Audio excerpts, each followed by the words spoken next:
সফর, 3 নম্বরে কি সবর, ধৈর্যশীল হইতে হবে। দেখেন মুসা আলাইহিস সালাম বারবার প্রশ্ন করে ফেলতেছেন, বারবার ওয়াদা ভঙ্গ করতেছেন, এরকম করলে হবে না, ধৈর্য লাগবে। ধৈর্যের বলে বলিয়ান হলে তখনই আপনার মধ্যে ইলম আসবে। তাহলে জ্ঞানের ফিতনায় পড়ার আর আমাদের কোনো সম্ভাবনা আছে? আমরা বিনয়ী হব, আমরা জ্ঞান আল্লাহর দিকে ফিরাই দেব, আমরা বলবো উনি সবচেয়ে ভালো জানেন। পারা যাবে তো ইনশাআল্লাহ? আচ্ছা, আমি একেবারে শেষ পর্যায়ে চলে আসছি, 2 মিনিটের মধ্যে শেষ করে দিচ্ছি। 3 নাম্বার ছিল কিসের ফিতনা?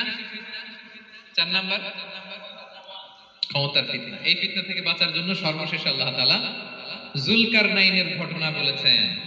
অনেক বড় বাদশা ছিলেন, পৃথিবীতে 4 জন বাদশা গোটা বিশ্ব শাসন করেছেন, 2 জন কাফির, 2 জন মুমিন।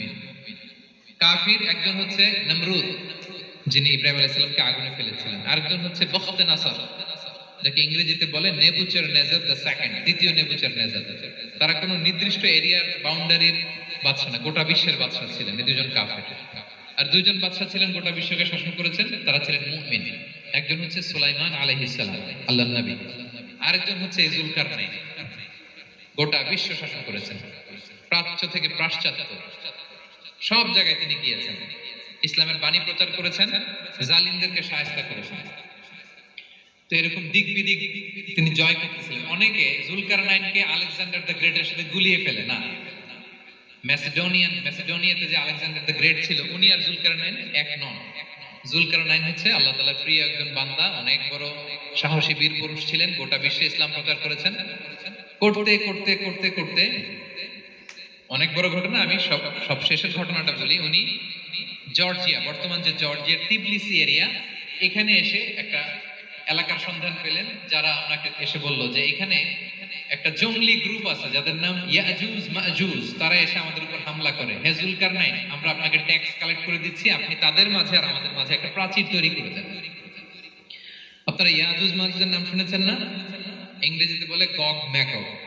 নূহ আলাইহিস সালামের 4 সন্তান ছিল, হাম, সাম, ইয়াফাস, কানাআন। এই ইয়াফাসের বংশধর হচ্ছে ইয়াজুজ মাজুজ, জঙ্গলি, হাজার হাজার শুধু বংশ বিস্তার করে। তারা এসে লোকালয়ে মানুষের উপর আক্রমণ করে, তাদের গবাদি পশু এগুলো ছিনিয়ে নেয়, ফলমূল খেয়ে ফেলে। তো যুলকারনাইন বাদশার কাছে যখন বিচার দেওয়া হলো, উনি বললেন ঠিক আছে, তোমাদের ট্যাক্স দেয়া লাগবে না, তোমরা শারীরিক পরিশ্রম করে আমাকে সাহায্য করো। তো উনি বর্তমানে হচ্ছে এক পাশে কৃষ্ণ সাগর, ব্ল্যাক সি, আরেকদিকে কাস্পিয়ান হ্রদ বা কাস্পিয়ান সাগর, এর মাঝখানে 1200 কিলোমিটার লম্বা মাউন্টেন রেঞ্জ, পাহাড়ি এরিয়া, আপনারা গুগলে দেখবেন। এইখানে 2 পাহাড়ের মাঝখানে ফাঁকা জায়গায় তিনি বড় বড় লোহার পাত প্রথিত করলেন, গেড়ে দিলেন। এরপরে তামা, সীসা গালিয়ে বিশাল একটা ওয়াল তৈরি করলেন। এটা যুলকারনাইন ওনার বানানো ওয়াল বা ড্যাম, প্রাচীর।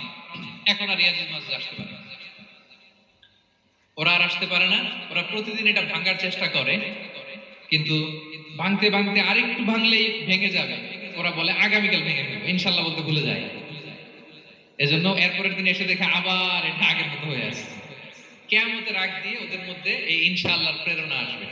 তাদের একজন বলে উঠবে, আগামীকাল ইনশাআল্লাহ আমরা এটা ভেঙে খান খান করে দেব, ঠিকই ভেঙে ফেলবে। তখন তারা ভেঙে চুরে কুটি কুটি ইয়াজুজ মাজুজের দল এসে হামলে পড়বে। সামনে পড়বে তাবারিয়া সাগর, একদল এসে তাবারিয়া সাগর এমন ভাবে খাবে, এই দল যাওয়ার পরে আরেক দল এসে এখানে যে সাগরে যে পানি ছিল এটা কল্পনাই করতে পারবে না। তারা পৃথিবীতে ফিতনা ফাসাদ করবে। ঈসা আলাইহিস সালাম তখন আসবেন, দোয়া করবে আল্লাহ তাআলার কাছে মুমিনরা, একটা মহামারী দিবে আল্লাহ তাআলা ইয়াজুজ মাজুজের মধ্যে, ওরা মরে যাবে সব। এরপর বিশাল এক পাখি এসে তাদেরকে আল্লাহর মর্জি মাফিক এমন এক জায়গায় ফেলে আসবে, কেউ জানবে না। তো তারা যে পচে গলে মাটির সাথে মিশেছিল, এই গলিত লাশ থেকে মাটি খুব উর্বর হয়ে যাবে। এরপর আল্লাহ তাআলা পৃথিবীর মধ্যে বারাকা দিবেন, কিছু রোপণ করলে তাড়াতাড়ি ফুলে ফেপে বড় বড় ফলমূল হচ্ছে। তো এটা কিয়ামতের আলামতের অন্য কোন আলোচনায় হয়তো আমরা বলবো। তো যুলকারনাইন তিনি বিশাল